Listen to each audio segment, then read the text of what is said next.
Sunday ಅಂತ ಏನು excitement ಇಲ್ಲದೆ ಹಾಗೆ ಪ್ರತಿದಿನ ನಡೆದಂಗೆ ಇವತ್ತು ನಡೀತಾ ಇದೆ. ನಮ್ಮಮ್ಮ ಮಾಡಾಕಿರೋ ಟಿಫನ್ನ ತಿಂದ್ಕೊಂಡು ರೆಡಿಯಾಗಿ ನನ್ನ ಮಗಳು ಮಲಗಿದ್ದಾಳೆ ಅಂತ ಮನಃಶಾಂತಿಯಾಗಿ ಒಂದು ವಾಕ್ ಮಾಡ್ಕೊಂಡು ಬರೋಣ, ಹಾಗೆ ಡಿಮಾರ್ಟ್ ರೆಡಿನಲ್ಲಿ ನನ್ನ ಹಾಕಿರೋ ಐಟಮ್ಸ್ ಎಲ್ಲ ರೆಡಿ ಇತ್ತು ಅಂತ ಹೇಳಿ ಅದನ್ನು ತೊಗೊಂಡು ಹಾಗೆ ಬರೋಣ ಅಂತ ಡಿಮಾರ್ಟಿಗೆ ನಡ್ಕೊಂಡು ಹೋದೆ.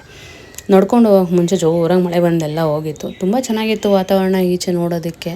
ಹಾಗೆ ಡಿಮಾರ್ಟ್ ಒಳಗಡೆ ಮತ್ತೊಂದು ಸಣ್ಣ ಪುಟ್ಟ ಶಾಪಿಂಗ್ ಮಾಡಿಕೊಂಡು ಹಾಗೆ ಬಿಲ್ಲೆಲ್ಲ ಹಾಕ್ಸ್ಕೊಂಡು ಐಟಮ್ಸ್ ಎಲ್ಲ ಕಲೆಕ್ಟ್ ಮಾಡಿಕೊಂಡು ಅದನ್ನು ಒತ್ಕೊಂಬರೋಕ್ಕಾಗದೆ ಅಲ್ಲಿಂದ ಇನ್ನೊಂದು ಆಟೋ ಬುಕ್ ಮಾಡಿಕೊಂಡು ಅಯ್ಯೋ 2 ಬ್ಯಾಗ್ನ ಎತ್ಕೊಂಡು ಬರೋಕ್ಕಾಗ್ತಾಯಿಲ್ಲ, ಅಷ್ಟು ಶಕ್ತಿ ಬಂದುಬಿಟ್ಟಿದೆ ನನಗೆ ಅಂತ ಚಿಂತೆ ಮಾಡಿಕೊಂಡು ನನ್ನ ತಮ್ಮಗೆ ಫೋನ್ ಮಾಡಿದೆ. ಆ ಬ್ಯಾಗ್ನ ಹೊತ್ಕೊಂಡು ಹೋಗಿವಿ, ಕೆಳಗಡೆಗೆ ಇಳಿದು ಬಾರಯ್ಯ ಅಂತ. ಅವನು ಬಂದು ಆ ಬ್ಯಾಗ್ಸ್ನವ್ರನ್ನೂ ಹೊತ್ಕೊಂಡು ಮೇಲ್ಗಡೆವರೆಗೂ ಮನೆವರೆಗೂ ಎತ್ಕೊಂಡು ಹೋದ.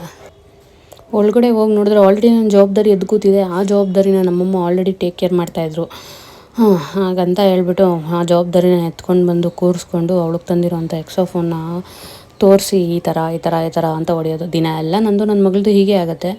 ಮಿಕ್ಕಿದ ಕೆಲಸ ಎಲ್ಲ ನಮ್ಮಮ್ಮ ಮಾಡ್ತಾಳೆ. 6 ತಿಂಗಳಿಂದ ಇದೇ ನಡೀತಾ ಇದೆ.